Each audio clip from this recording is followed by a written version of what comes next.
Alright, I figured I would give an overview of my new Parrot Anafi Thermal. I was really excited to see this come out and be announced. I was considering buying the Mavic 2 Enterprise Dual. This is a lot better value price-wise and for capability as well. I'll get into that in a little bit.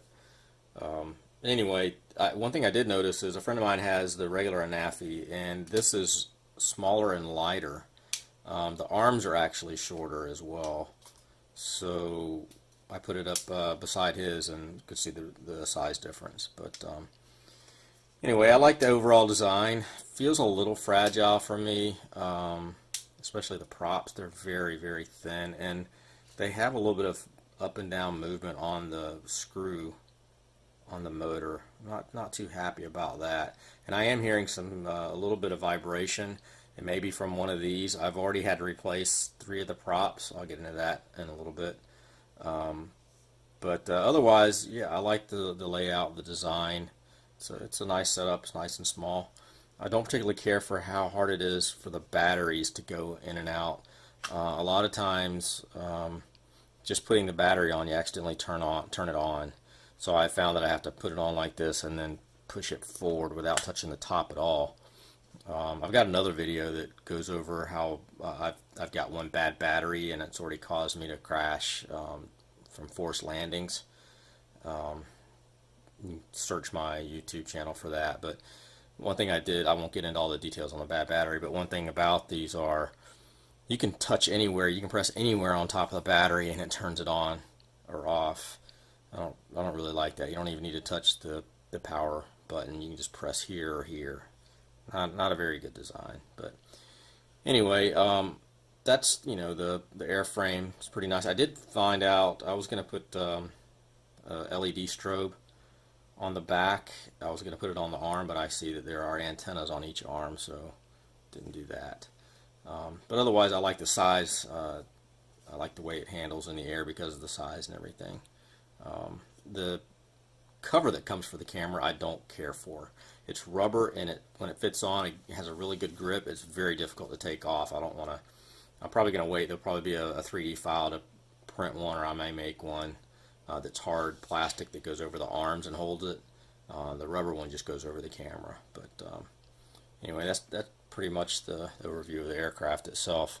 I do like the charging hub. It's the fact that you charge the batteries through USB-C is awesome, and it comes with 4 USB-C cables and this charging hub. This thing gets pretty warm, and even the cables get pretty warm, so it's putting out a good bit of power, and it's got one higher output plug as well. These are called Smart. This one's not labeled Smart. And one thing I don't like about Parrot, I've had a couple Discos there, and I had the AR drone way back. Their documentation's horrible, and the quick start guide gives very little information on this, and then the rest of the documentation that comes with it's just FCC or regulatory stuff, and there's not a manual to download off of the Parrot website. So I'm not too sure what the difference between Smart and this one is. I think this one just puts out a little more power, but anyway, I really like the fact that I can charge several batteries, the RC and my tablet, all at the same time. This does get warm, but it's good to keep up. I mean, it puts out enough power. The controller, I don't really care for it. It's kind of cheap feeling. Somebody said that their regular Anafi controller, they took it apart and it actually had weights in it. I took this one apart. I didn't see any weights in it. I'll tell you why I took it apart. But what's really horrible is when you open this, it powers it on, and you put your phone in here to fly, but this comes with another adapter, the thermal, so you can use a tablet. I'll get into that in a second. But yeah, so every time you open this up, it turns the controller on. Now that may be great if you're just using a phone, but when you're using the tablet holder, you've got to put it on here, get everything set up, and it fits all right. I don't like the fact they use a bungee cord, but whatever. It fits well. It fits in there really well. It's nice and sturdy. And you put your tablet in there. It fits well. But every time you land, you want to take a break between flights, you've got to undo all of this. And unplug that as well. You gotta take all this off and close that up to power it off so it's not on the whole time. So I actually opened it up and I put an external switch. I'm not getting into the details on that. If you're brave enough to try it, you should have the skills to do it. But basically, I just opened it up. The switch that's the stock switch is down in here. I removed that, found the solder points for the switch, and put in a push button switch. One interesting thing about that is when the switch is in the closed position, the RC is off. In the open position, it's on. So you got, if you do that, make sure you get a switch that has both positions. So, and I put it really low down in here, so you have to, it's not really easy to accidentally press. One concern I had was when this is on there, this bungee can actually touch it a little bit, but when it's in the on position, it can't press it enough to turn it off. So, and most of the time the bungee stays over to the side. But this is a big deal. I can't believe that they didn't have a regular on-off switch. That makes it so much more convenient to fly. But anyway, otherwise the tablet fits in there okay. It didn't have that much tilt. It only had about this much tilt. I had the same problem with my Disco. With the tablet on there, for example, when I'm sitting on the bench, I'd have to prop it on something if I want to see the screen. But what I did is I filed it down a little bit so it does tilt over a little bit more, and it's still not hitting your hands and not going to flop down and hit your hands while you're flying. So that's a big difference. I like that. Otherwise, I like the controller. It works well enough. The buttons took a little getting used to, or the controls a little bit different than what I'm used to with like the Mavic 1 and Phantom and the Solo. But yeah, I mean, they're pretty good. Again, I don't really like the quality of it. You can hear the buttons rattle around and everything, but it works well enough. I'd really like to see some 3D files come out where you can put the guts of this into something nicer, maybe even nicer gimbals, but it does its job. Otherwise, that's it for the craft itself. I will get into the app next and show what I found out about that and what I'm still learning and need more information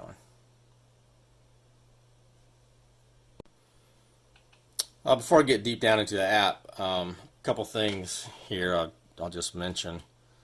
Turn the RC on.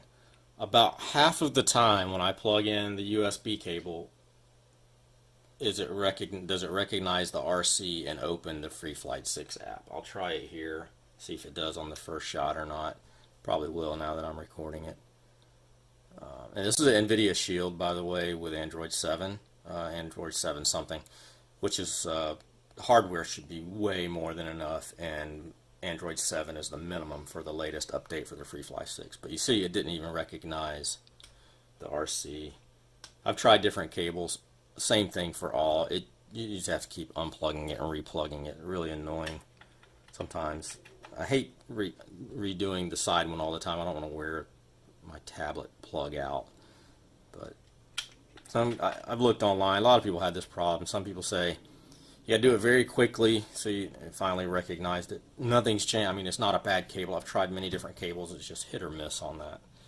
Not a very good design. So anyway, I'll get into the app now. Alright, so this is the app when you get into it. It's if you got any experience with the regular Anafi, I think it's pretty much the same. I do like the fact that you can go in here and preload maps just by going to the location and clicking the button, prepare your map or whatever. That's pretty cool. Also, you see how laggy it is. Again, this is an NVIDIA Shield. It's pretty, good hardware. Got a lot of performance. But anyway, it's pretty laggy. So a couple different things here. I'm not going to get too in depth on this stuff that's not any different than the normal one. But yeah, like I just clicked on the thermal screen. You see how long it takes for it to load. Which is, I guess, clicking on that's the same thing as clicking fly, I guess. But here we are. Here's a thermal view. See my dog there. There's a lot of different options for the different types of thermal view you want. relative, spot, and absolute. And then you can adjust, you can make adjustments on the side here. You see how it's lagging when you change views? That's pretty bad. Anyway, but you can go over here and you can change settings to get what you want. You can invert. There's a lot of different options here. I just got to play with it. Unfortunately, again, there's no manual that gives you this information. You just got to play around with it. So far, I've been using the relative option, and you can switch back and forth between how much visible camera you want and how much thermal you want to be overlaid. I usually leave it all the way up at the top for the thermal. And you can also lock the setting, I guess, for the, as you move this around, it'll change and adapt to different temperatures and adjust the color. You see there, it just flashed for a second. That's something you can avoid. The thermal camera, I've used some in the past. They have to recalibrate every so often, and it'll do that. But anyway, so you can lock it once you get something you're happy with. That way, as you're panning around at different temperatures and stuff, it'll lock onto what you've set it on to begin with. I do like the fact that you can click right here and take a quick snapshot of what you're looking at just by clicking the button there, without having to go to photo or if you're in video or whatever. So I'll switch over to normal or visible and watch the lag. And about half the time when I do this, I lose video.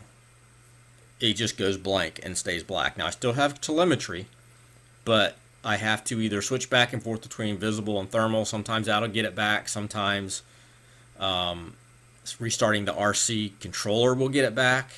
Never have I had restarting the app fix that. I've always had to restart the controller or land and restart the aircraft. You see it calibrate the thermal there again. So anyway, switch over to visible. You see I clicked it and it's a pretty horrible amount of lag there. So now I'm back in visible here. A couple things I still am trying to figure out is the video mode. You've got standard, cinema, changes the look a little bit. Wow, this lag is just horrible. But I don't know exactly what it's changing. There's no documentation to tell you. Now, hyperlapse, slow motion, and high frame rate, pretty obvious, but I really don't know the difference between cinema and standard. I can see a visible difference, but I don't know what it's changing. And again, no documentation to tell me. The cine shots are pretty cool. You've got these quick shots you can do. I won't get into those in detail. I'm actually still learning what they all mean. The epic one is where it moves away and zooms in, kind of gives you that weird cinematic effect with the weird field of view and zooming and all that, where the background's at a different zoom level. Spiral, reveal, 360, pretty much self-explanatory. I think the 360 I haven't done yet, but as far as I understand, it actually takes a video pointing out. It's like an orbit, but has the camera pointed out. But again, I'm not 100% sure. The reveal, wow, this lag is horrible. I'm pressing on it, it's not doing anything. Kind of looks like the app's not, or you know what, maybe it's because I'm not actually in flight that I can't select those. But anyway. Manual flight, you've got several options here. I was really glad to see that they either done away with, or because you pay this much for the thermal Anafi, that you don't have to buy all these add-ons. I did see a video where I can't remember who it was. He actually had to buy the Follow Me unlock for like $30 to test it, but they're all unlocked already here.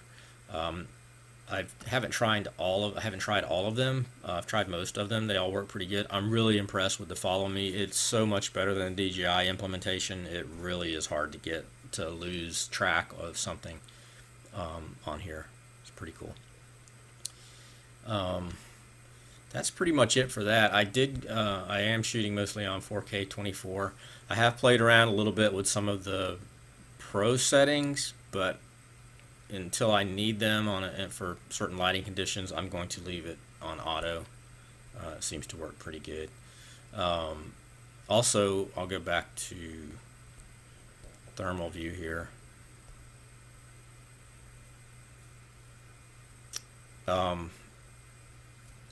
When you're in thermal view, obviously it's not HD.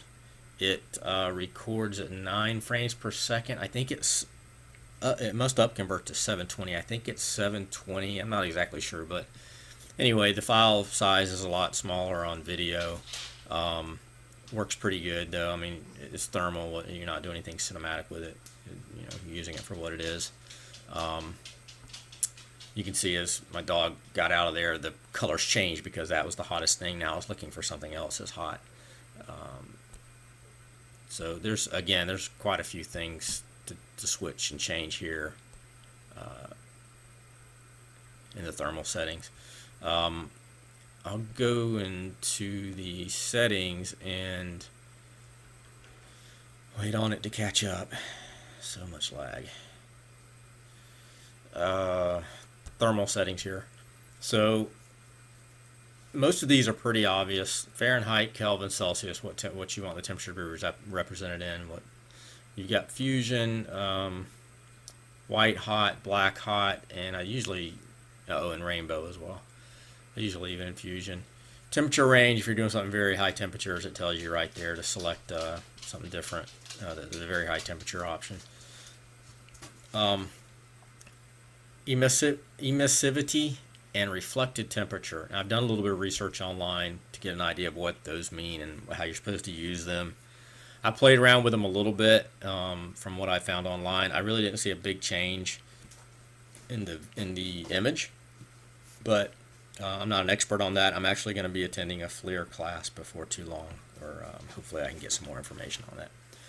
Otherwise, I know it seems that when you go to camera over here, the options that you have are a little bit different than the standard Anafi, or it's a difference in the firmware, because this is a new firmware or a new app version.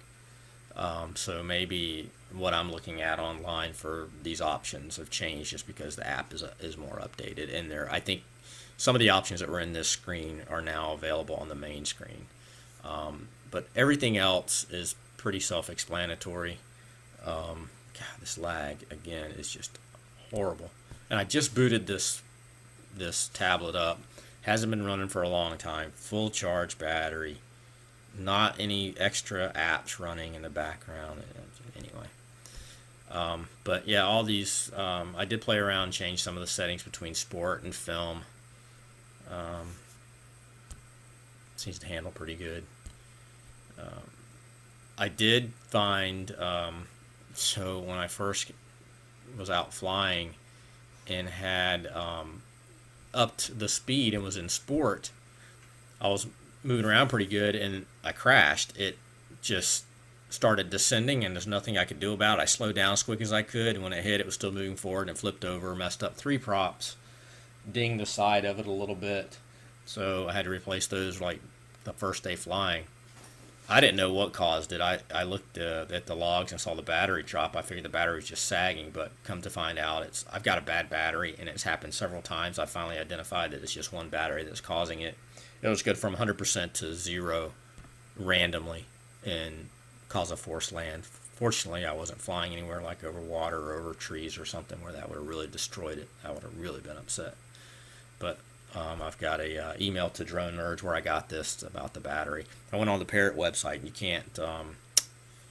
can't go through them for support. They say go to your retailer. So anyway, that's pretty much it.